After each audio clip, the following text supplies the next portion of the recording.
कलाम मुक़द्दस में इस तरह से लिखा है, मैं तुम्हें शर्मिंदा करने के लिए ये बातें नहीं लिखता, बल्कि अपने प्यारे फर्जंद जानकर तुमको नसीहत करता हूँ। क्योंकि अगर मसीह में तुम्हारे उस्ताद 10,000 भी होते तो भी तुम्हारे बाप बहुत से नहीं, इसलिए कि मैं ही अंजील के वसीला से मसीह यीशु में तुम्हारा बाप बना। बस मैं तुम्हारी मिन्नत करता हूँ कि मेरी मानद बनो। इसी वास्ते मैंने तीमुथियुस को तुम्हारे पास भेजा। वो खुदावंद में मेरा प्यारा और दयानतदार फर्जंद है और मेरे उन तरीक़ों को जो मसीह में है तुम्हें याद दिलाएगा, जिस तरह मैं हर जगह हर कलीसिया में तालीम देता हूँ। कलाम मुक़द्दस का पढ़ा और सुना जा रहा हम सबों के लिए बरकत का बायस हो। आमीन। मसीह खुदा मेरे अज़ीज़ो, आप सबकी सलामती हो। कलाम मुक़द्दस का जो हिस्सा इस वक्त आप सबके सामने पढ़ा गया, मुक़द्दस पौलुस रसूल का कुरिन्थस की कलीसिया के नाम लिखा गया पहला ख़त, उसका चौथा बाब और उसकी 14वीं से 17वीं आयत। यहाँ पर इस हिस्से में से जो आज ख़ास तौर पर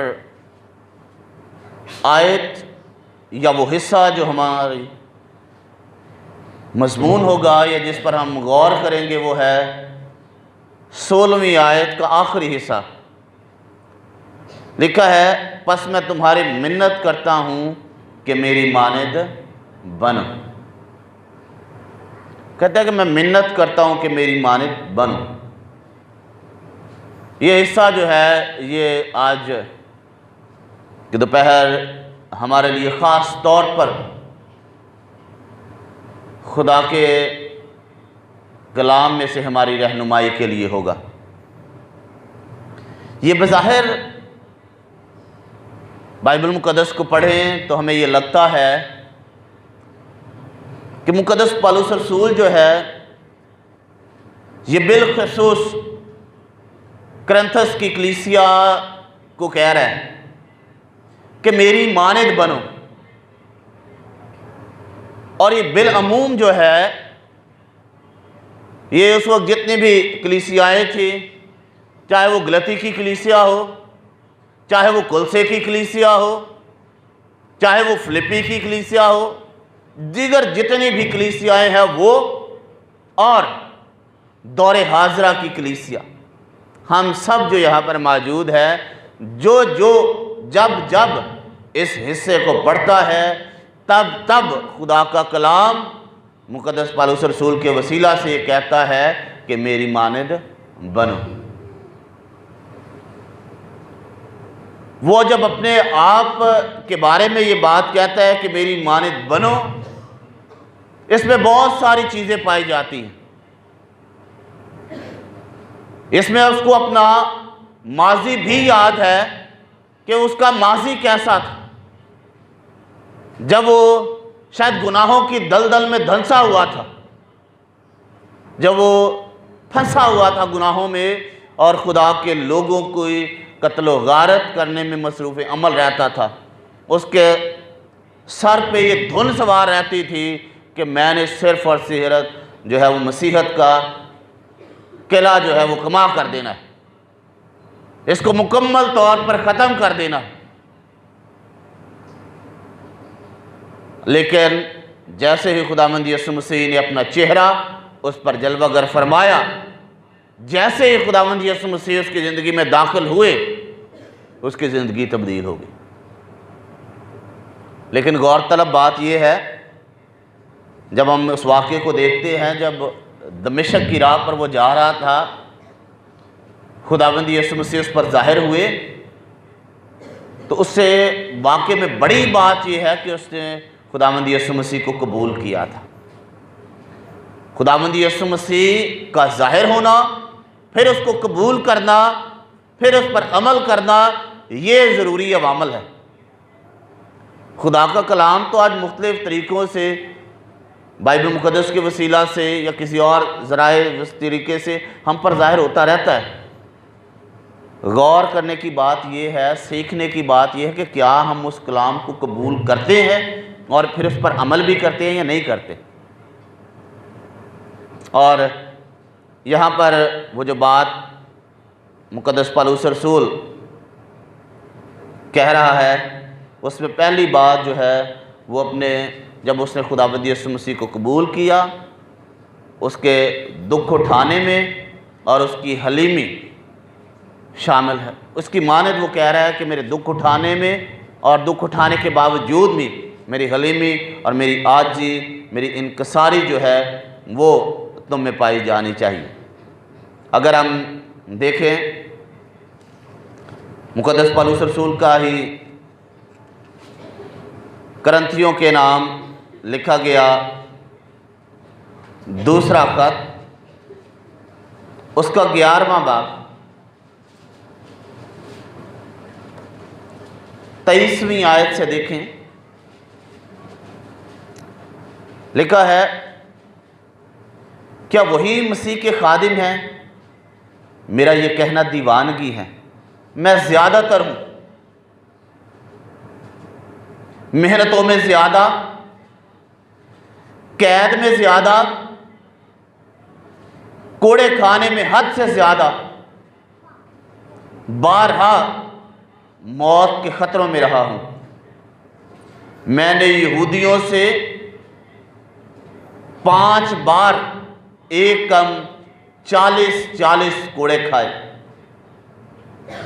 3 बार बैत लगे, 1 बार संसार किया गया, 3 मरतबा जहाज टूटने की बला में पड़ा, 1 रात दिन समंदर में काटा।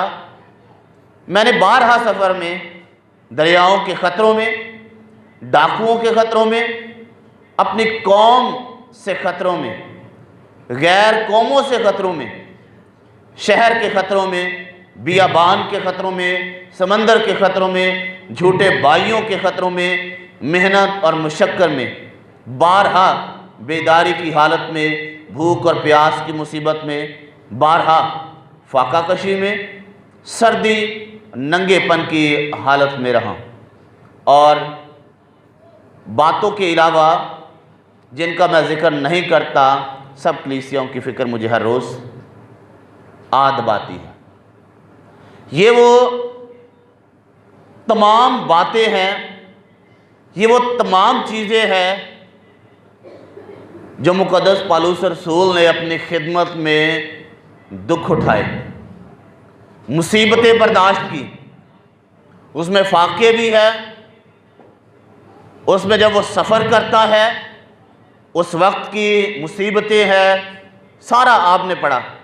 और सबसे बढ़कर वो लोग जिनको इसने छोड़ा है, मतलब यहूदियों को, वो भी इसके ख़िलाफ़ हो गए और गैर कौमों में जाकर ये खुदा के कलाम की मुनादी कर रहा है। तो जिनमें कलाम की मुनादी कर रहा है, बाज़ औक़ात वो भी इसके ख़िलाफ़ हो जाते कि ये क्या हमें बातें सिखा रहा है, हमें हमारे मज़हब से, हमारी तालीमात से जो है वो दूर लेकर जा रहा है। अपनी जो कौम है वो भी, और जो गैर कौम है जिनमें खुदा का कलाम सुनाने के लिए जाता है, इन सब से बहुत सारे चीज़ें आपने सुनी हैं कि कौन कौन से ख़तरात जो हैं इसकी ज़िंदगी में लाहक रहे।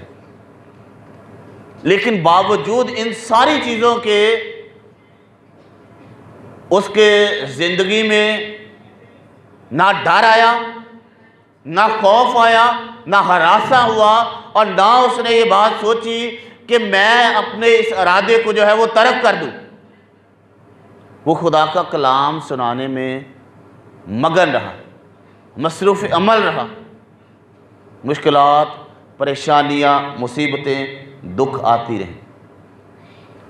मत्ती की इंजील को जब देखें तो वहाँ पर हमें इस बात का ज़िक्र मिलता है, खुदावंद यीशु मसीह ने कहा अपने शागिर्दों से कि हर रोज़ अपनी सलीब उठाना और अपनी खुदी का इनकार करना जो है वो ज़रूरी है।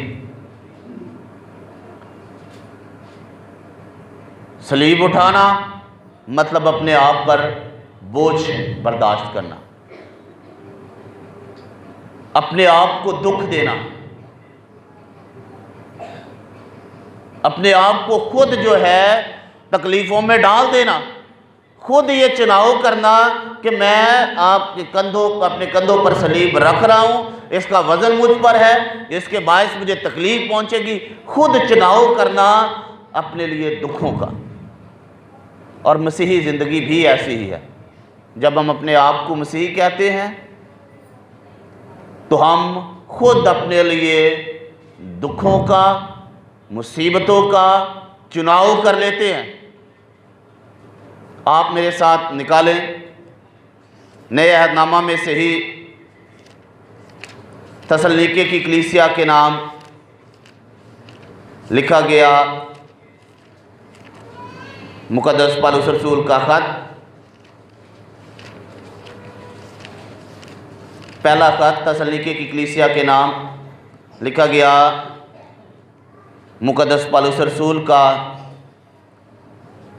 पहला ख़त, उसका दूसरा बाब 14वीं आयत को देखें। यहाँ 14वीं आयत से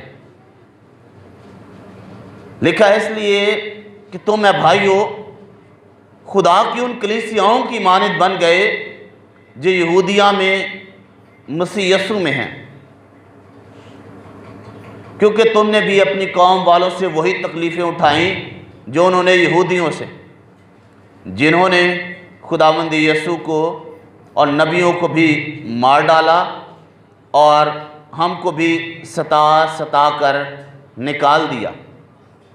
और इसके आगे आप जब बढ़ते जाए, आप तीसरे बाब में आ जाए तो यहाँ पर लिखा हुआ है तीसरी आयत में कि इन मुसीबतों के सबब से कोई ना घबराए,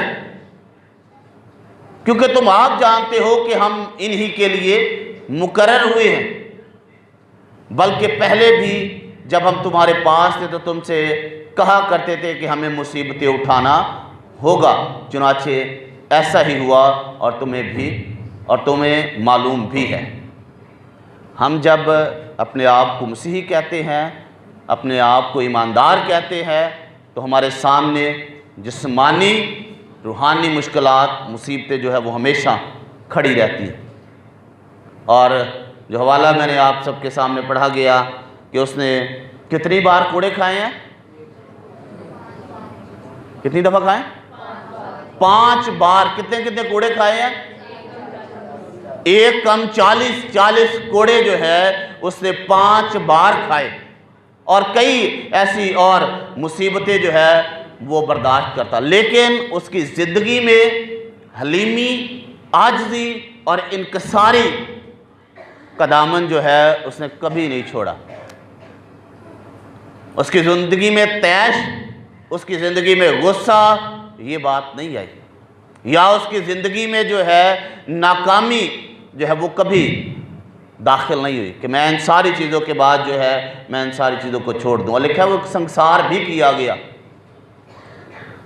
संसार कर देना मतलब अगले बंदे को एक दफ़ा मार ही देना है। आपको किसी और का याद आता, कोई और भी संसार हुआ और मर गया था, स्तिफनस, जो पहला मसीही शहीद है, संसार किया गया और वो मर गया ईमाल की किताब में। आप उसके बारे में जो है वो मज़ीद पढ़ सकते हैं। ये सारी बातें, इनके बारे में वो मुकद्दस पौलुस रसूल कह रहा है, जो हवाला आप सबके सामने पढ़ा गया।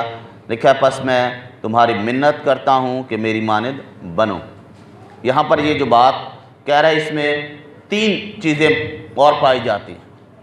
एक इसकी ये ख्वाहिश है कि ये लोग जो है वो मेरी मानद बने। दूसरी बात जो यहाँ पर उसमें पाई जाती है, वो दावत भी दे रहा है लोगों को।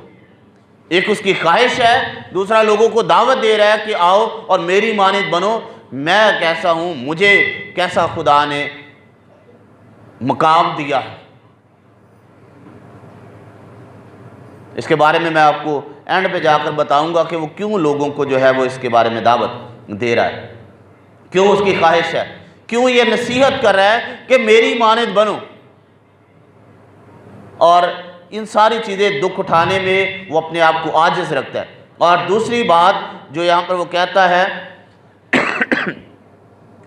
वो अपनी खिदमत के एतबार से है कि मेरी खिदमत जो है वो कैसी है, इसी तरह तुम भी खुदावंद की खिदमत करो। आप हवाला निकालें, मुक़द्दस पौलुस रसूल का करंथियों के नाम लिखा गया पहला खत, उसका 9वां बाब और उसकी 16वीं आयत।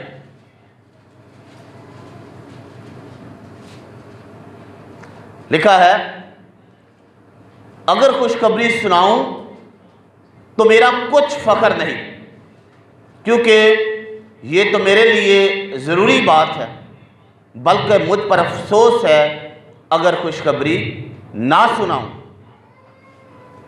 कहता है अगर मैं खुदा की मनादी कर रहा हूँ, खुदा का कलाम लोगों तक पहुँचा रहा हूँ, तो ये मेरे लिए बड़ी अच्छी बात है, मेरी अच्छी बात है, लेकिन मैं इस पर फ़ख्र नहीं कर रहा कि मुझे खुदा ने ये रुतबा दे दिया, मैं इस पर फ़ख्र करूँ, नहीं। लेकिन अफसोस कर रहा है कि अगर मेरे वसीला से कोई खुदा के कलाम को ना सुने, अगर किसी तक मेरी ज़िंदगी से खुशखबरी का पैगाम ना पहुँचे, तो इसलिए कह रहा है मुझ पर अफसोस है।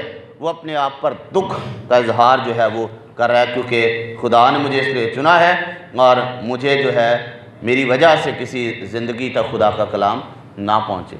और जो हवाला आपने पहले सुना जिसमें उसके दुखों का जिक्र किया गया, उसकी आखिरी आयत जो मैंने पढ़ी थी, आखिरी हिस्सा में उसने बयान किया कि मुझे तमाम कलीसियाओं की फ़िक्र आ दबाती है, मुझे पकड़ लेती है कि मैं तमाम कलीसियाओं की फ़िक्र करता रहूँ, जहाँ जहाँ कहीं पर भी हैं उनकी फ़िक्र में हमेशा मगन रहता है। हमें भी खुदा ने चुना हुआ है, हम खुदा के लोग हैं, खुदा के बेटे और बेटियां हैं। मैंने बहुत दफ़ा ये बात बयान की हुई है कि हम में से हर कोई ना तो पासबान बन सकता है, ना हम में से हर कोई एल्डर बन सकता है, ना हम में से हर कोई संडे स्कूल टीचर बन सकता है, लेकिन हम में से हर कोई है तो वो खुदावंद यीशु मसीह का शागिर्द है, खुदा बाप का बेटा और बेटी है।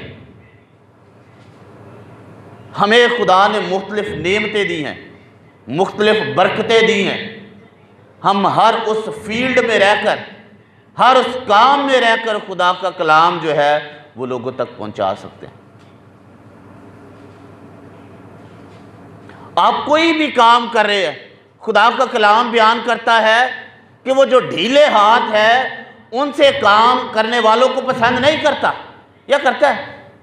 कभी भी नहीं करता। आप समझ रहे कि मैं आहिस्ता आहिस्ता आहिस्ता आहिस्ता लगा रहा हूं तो आपकी दिन, आपका दिहाड़ी जो है वो तो गुजर जाएगी, लेकिन खुदा आपके काम को पसंद नहीं कर रहा और ना ही उसमें खुदा की बरकत होगी, क्योंकि आप सुस्ती काहली से काम कर रहे हैं, आप खुदा के अहकाम की फरमाबरदारी नहीं कर रहे। आप जो काम कर रहे हैं उसमें दयानतदार रहें, चुस्ती के साथ, फरमाबरदारी के साथ वो काम करे, खुदा आपको उस काम में ज़रूर बरकत देगा। हो सकता है उसकी मजदूरी, उसका दुनियावी अजर कम हो, लेकिन रूहानी अजर उसका जो है वो बेशुमार है। आप बहनें हैं, अपने घर में काम कर रही हैं, आप काम पर थोड़ी तवज्जो देती हैं, बातों पर ज़्यादा तवज्जो देती हैं, तो फिर क्या मतलब है? आप अपने घर के साथ, अब घर के कामों के साथ सिंसियर नहीं हैं, आप वहाँ पर सुस्ती का, ढीले हाथों का वहाँ पर इस्तेमाल कर रही हैं। या आज नहीं कल कर लेंगे, कल नहीं परसों कर लेंगे, परसों नहीं अगले दिन कर लेंगे, ये सुस्ती है, काले ये ढीले हाथों का काम। भाई है खेतों में काम करते हैं, सही तरह से मेहनत नहीं करते और एट दी एंड कह देते हैं जाकर अच्छा पता नहीं क्यों है साड़ी फसल जो है नहीं ठीक हुई, खुदा जी ये मर्जी। लेकिन वजह क्या है कि आपने वहां पर सही से मेहनत ही नहीं की। शायद कोई भी आप दुनियादारी का काम करें, बच्चे हैं पढ़ते हैं, अगर वो वफादारी के साथ पढ़ते नहीं है रिजल्ट अच्छा नहीं आएगा और एंड में क्या होगा, हमारा टीचर हमारे साथ उसका रवैया अच्छा नहीं था, जो पेपर चेक करने वाला उससे अच्छा पेपर नहीं चेक किया, हमारे साथ गलत हुआ है। गलत नहीं हुआ, आपने मेहनत नहीं की होगी। आप अपने पढ़ाई के साथ, आप अपने शोबे के साथ जो भी है, चाहे बहनें घर में खानादारी कर रही हैं, भाई बाहर खेतों में काम करें, कोई और काम करें, बच्चे पढ़ रहे हैं, तो आप जो है वहाँ पर वफादार नहीं है, आपने सुस्ती का मुजाहरा किया। आपके बच्चे माँ बाप हैं, आपके बच्चे नाफरमान हैं, आपके बच्चे आपके लिए बदनामी का बायस बन रहे हैं, तो इसका मतलब यह है कि आपने बच्चों की परवरिश करने में काहली बरती है, आपने वहां पर ढीले हाथों का इस्तेमाल किया है। वहां पर भी आपको एंड में जाकर बदतमीजी का सामना करना पड़ेगा। अगर बदतमीजी का सामना नहीं करना पड़ता, आपको ज़रूर ये सामना करना पड़ेगा कि आप बूढ़े हो जाएंगे, जब आपको बच्चों का आसरा होगा, आप बच्चों के सहारे पे होंगे, आप उनके बाजुओं को ढूंढ रहे होंगे, बच्चे आपको शायद ना मिले। क्यों? क्योंकि आपने उनकी परवरिश करने में सुस्ती दिखाई, ढीले हाथों से जो है वो आपने काम किया, इस वजह से वो आपको बरकत नहीं मिल रही। मुक़द्दस पौलुस रसूल कहते हैं कि आप जो कुछ भी कर रहे हैं उसमें आप जो है मेरी मानद बने, चाहे वो आपकी खिदमत है, खिदमत खुदा ने तरह तरह की दी हैं। और लिखा है, इमाल की किताब को देखें, उसका 20वां बाब और उसकी 20वीं आयत आप मेरे साथ एक दफ़ा निकालें। इमाल की किताब उसका 20वां बाब और उसकी 20वीं आयत, और लिखा है, और जो जो बातें तुम्हारे फ़ायदा की थी उनके बयान करने और एलानिया और घर घर सिखाने से कभी ना झिझका। उसकी खिदमत थी, जो कुछ वो कर रहा था, जो खुदा ने से चुना था, कलीसिया में जाना, वो घर घर भी जाता था, एलानिया भी खुदा की खिदमत करता था और उनसे उनको फ़ायदा होना था। और ये सारे काम करने से वो ना कभी झिझका, ना कभी वो डरा। हम भी जब भी कोई काम कर रहे हैं, कोई भी खिदमत कर रहे हैं, किसी भी तरह से, हमें झिझकने या डरने की ज़रूरत नहीं है। हम हमेशा अपनी खिदमत में वफ़ादार रहें जो खुदा ने हमारे सुपुर्द की हुई है। और आपकी इस खिदमत में कभी भी ये अवसर नहीं होना चाहिए कि आप चापलूसी से काम लें। कभी आप ये ना सोचें कि मैं आदमियों की खुशामद कर लूँ, जो आपके साथ काम करने वाले हैं, मैं उनकी खुशामद कर लो, फिर जो है मुझे कामयाबी मिलेगी। वो कामयाबी नहीं होगी। अगर मिलती भी है तो शायद वक्ती होगी, क्योंकि आप चापलूसी से काम ले रहे हैं। वो जिस्मानी होगी, वो खुदा को पसंद नहीं आ रही होगी। आप अपने काम के साथ वफादार रहें, दिलेरी से जो है वो मेहनत करें, खुदा आपको बरकत देगा। मुक़द्दस पौलुस रसूल ने भी जो खिदमत उसको दी गई थी उसमें वफादार रहा। आप बाप हैं, आप माँ हैं, आप बेटे हैं, आप बेटियां हैं, आप कुछ भी हैं, आप वफादारी से अपनी खिदमत को जो है वो पूरा करते रहें। एक और चीज़ जो लास्ट में आपके सामने बयान करना चाह रहा हूँ वो है मुसम्मम इरादा। आप किसी काम को करने का सोच लेते हैं। मेरे ज़ाती एक्सपीरियंस में ये बात रही है, शायद आपके साथ भी ये बात गुजरी हो, आपके तजर्बे से ये बात गुजरी हो। कई दफ़ा हम बहुत सारी चीज़ों का इरादा कर लेते हैं कि हमने ये काम करना है, कई दफ़ा बच्चे जो है वो ये बात सोच लेते हैं कि मैंने डॉक्टर बनना है, मैंने फ़लाँ काम करना है, या हम सोच लेते हैं अपने घर के लिए भाई या बहनें मिलकर कि हमने अपने घर को मज़ीद तरक्की देने के लिए हमने फ़लाँ कारोबार करना है, या बच्चे माँ बाप सोच लेते हैं कि हमने बच्चों को कामयाब करना है, उनको फ़लाँ पेशा जो है वो इख्तियार करना है। लेकिन जैसे जैसे हम ज़िंदगी में बढ़ते हैं वो हमारे ख़यालात, वो हमारी सोचें कहीं दब कर रह जाती हैं। बाज़ औक़ात रात को जब हम लेटते हैं बहुत सारे ख़यालात हमारे जहन में आते हैं, हमने ये काम करना है, वो काम करना है, लेकिन वो सारे के सारे वक्त के साथ दब कर रह जाते हैं। लेकिन अब मेरे साथ निकालें मुक़द्दस इमाल की किताब, उसका 21वां बाब और उसकी 13वीं आयत। इमाल की किताब उसका 21वां बाब और उसकी 13वीं आयत। यहाँ पर लिखा हुआ है, मगर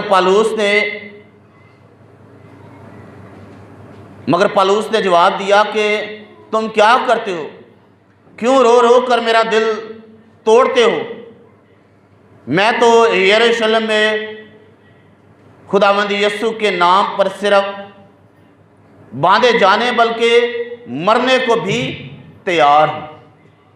मुक़द्दस पौलुस रसूल यहाँ पर ये बात कह रहा है कि मैं अपनी इस खिदमत में मरने को भी तैयार हूँ, मुझे बांध दिया जाएगा। अगर आप इसको घर जाकर पढ़े ना तो मुक़द्दस पौलुस रसूल जो है वो यरूशलेम में खिदमत करने के लिए जा रहा है और उसके लोग उसको मना कर रहे हैं, उसके दोस्त उसको मना कर रहे हैं। आप इसको 7वीं आयत से यहाँ तक पढ़ेंगे ना, या थोड़ा सा आगे और भी पढ़ेंगे तो आपको समझ आ जाएगी, या पता नहीं आपने घर जाकर पढ़ना है या नहीं पढ़ना, मैं पढ़ देता हूँ आपके लिए। लिखा है 7वीं आयत से, और हम सूर से जहाज़ का सफ़र करते हुए पतमुलियस में पहुँचे और भाइयों को सलाम किया और एक दिन उनके साथ रहे। दूसरे दिन हम रवाना होकर कैसरिया में आए और फिलिप्पस मुबशर के घर जो उन सातों में से था उतरकर उसके साथ रहे। उसकी 4 कुंवारी बेटियां थीं जो नबूवत करती थीं, और हम वहाँ बहुत रोज़ रहे। तो एकबुस नाम एक नबी यहूदिया से आया, उसने हमारे पास आकर पौलुस का कमर बंद लिया और अपने हाथ पांव बांध कर कहा, रूह कुदस यूँ फरमाता है कि जिस शख्स का ये कमर बंद है उसको यहूदी यरूशलेम में इसी तरह बांधेंगे और गैर कौमों के हाथ में हवाला करेंगे। जब ये सुना तो हमने और वहाँ के लोगों ने उसकी मिन्नत की कि यरूशलेम को ना जाए। और उससे आगे की आयत मैंने पढ़ी। उसके दोस्तों ने जो उसके साथ थे, जो उसकी फ़िक्र करते थे, उन्होंने कहा कि तू ना जा, खुदा का रूल जो है वो नबी को बता रहा है कि तू वहाँ पर पकड़ा जाएगा। लेकिन वो अपने इरादा में डटा रहा, वो अपने इरादा में मजबूत रहा। उसने इस बात को तर्क नहीं किया और आखिरकार वो सारी इन चीज़ों में से होकर कामयाब रहा और खुदा ने उसे एक बड़ा अच्छा मकाम अता किया। उसने अपनी खिदमत में अपने शागिर्द बनाए, बहुत सारी कलीसियाएँ उसने कायम की, बहुत सारे लोग उसके वसीला से जो है वो ईमान लेकर आए। यहाँ पर बात करने का मकसद ये है कि आप जब मुसम्मम इरादा कर लेते हैं, आप जब एक इरादे पर कायम हो जाते हैं। ये इसकी आवाज़ ज़रा कम कर दें शायद इसकी।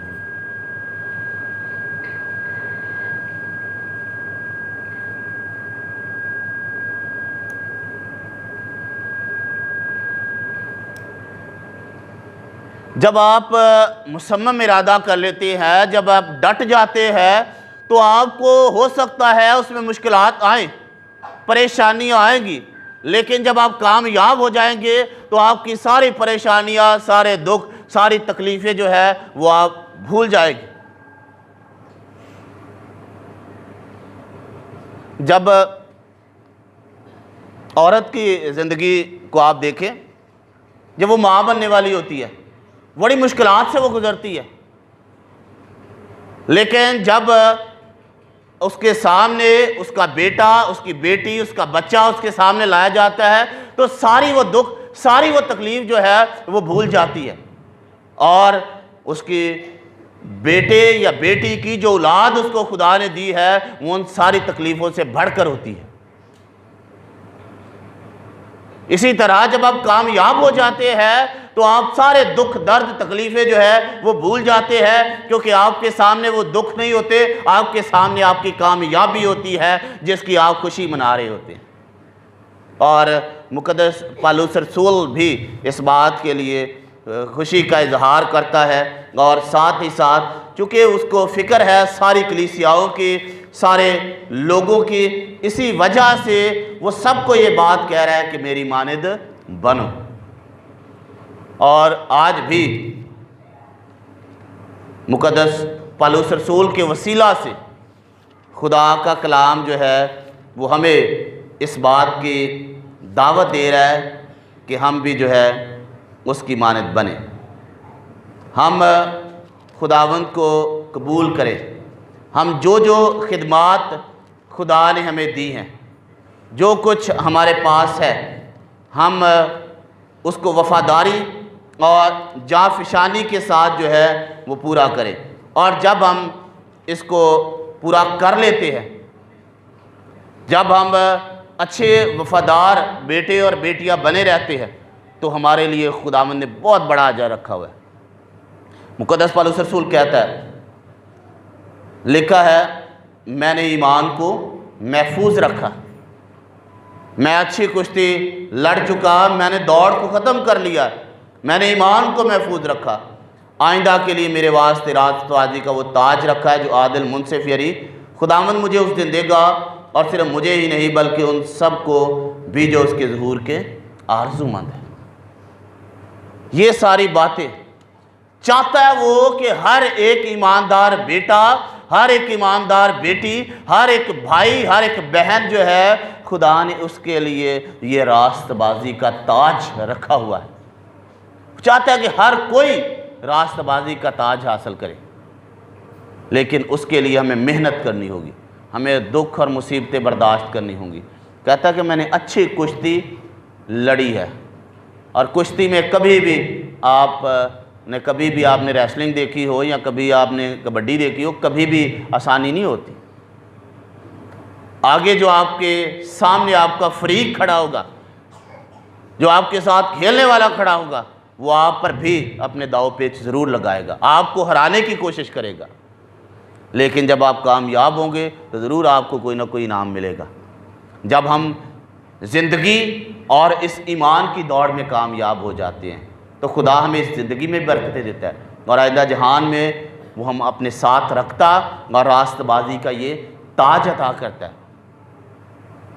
एक मसीही की ज़िंदगी किसी कुश्ती, किसी तगोदौ से कम नहीं है। बहुत सारी मुश्किलात इसमें आएंगी, लेकिन आपने इस सारी बात में, इस सारी तगोदौ में, इस सारी लड़ाई में, इस सारी कुश्ती में जो है वो वफ़ादार रहना है, खुदा पर ईमान रखना है, तब आप जाकर कामयाब होंगे। और ये जो यहाँ पर ये बात लिखी है, और सिर्फ मुझे ही नहीं बल्कि उन सब को जो उसके ज़हूर के आरज़ूमंद है, वो सब को देने के लिए वो इस बात को बयान करे कि खुदा जो है ये रास्तबाजी का ताज सबको अता करेगा। मुझे और आपको भी मिल सकता है, लेकिन हम ज़िंदगी के हर शोबे में अपने आप को पौलुस की तरह बनाएं। और अगर हम फिलिपियों के ख़त को देखें, फिलिपियों के ख़त को जब देखते हैं तो यहाँ पर भी मुक़द्दस पौलुस रसूल इस बात को बयान करता है कि खुदावंद यीशु मसीह की ज़िंदगी जब उसमें दुख आए, मुसीबतें आई, वफ़ादार रहा, वो डटा रहा। एक वक्त वो भी आया जब उसने कहा कि हो सके तो ये प्याला मुझसे टल जाए, लेकिन फिर भी मेरी नहीं बल्कि तेरी मर्जी पूरी हो। फिलिपियों के ख़त उसका 2 बाब उसकी 9वीं आयत को देखें, यहाँ पर लिखा है, इसी वास्ते खुदा ने भी उसे बहुत सरबुलंद किया। खुदा ने यीशु मसीह को सर बुलंद किया और उसे वो नाम बख्शा जो सब नामों से आला है। खुदावंद यीशु मसीह को ये नाम बख्शा गया है। ये मकाम, ये नाम तो नहीं, लेकिन आला मकाम, आला रुतबा जो है वो खुदा मुझे और आपको भी देना चाहता है। लेकिन हमें वफादार रहना है, चाहे दुख आए, मुसीबतें आए, जो जो खिदमात खुदा ने हमारे सुपुर्द की है, जो जो कुछ खुदा ने हमें दिया है, उनको वफादारी के साथ पूरा करते रहें। कहीं पर भी सुस्ती, काहली या ढीले हाथों का मुजाहरा ना करें। ऐसा ना हो कि खुदा को हमारी ज़िंदगी और हमारे काम जो है वो नापसंद आए और हम बरकत की बजाय हम लानत का सबब ठहरे। खुदावंद इस कलाम के वसीला से मुझे और आप सबको बड़ी बरकत अता करें। आमीन। दुआ मांगे हम। कादिर मुतलक ज़िंदा आसमानी खुदावंद, हम तेरा शुक्र अदा करते हैं, तेरी तारीफ़ करते हैं आज इस वक्त के लिए जो तूने हमारी ज़िंदगी में बख्श दिया, कि हम इस बात को सीखें कि खुदावंद खुदा तो हमें सरफराजी, सरबुलंदी और आला मकाम देना चाहता है। लेकिन उसके लिए खुदावंद हमें तगदो करने की ज़रूरत है, मेहनत करने की ज़रूरत है। और खुदावंद खुदा हर वो खिदमत जो तूने हमें अता की है उसको जाँफशानी से पूरा करने की ज़रूरत है। खुदावंद खुदा को तेरा कलाम सिखाता है कि जो काम करो ये जान कर करो कि खुदावंद के लिए करते हो। खुदावंद खुदा हर हम काम तो उससे डरते और कामते हो उसको पूरा करें। हमारे साथ हो, दुआ को सुन और कबूल कर, यीशु मसीह के नाम से आमीन। हम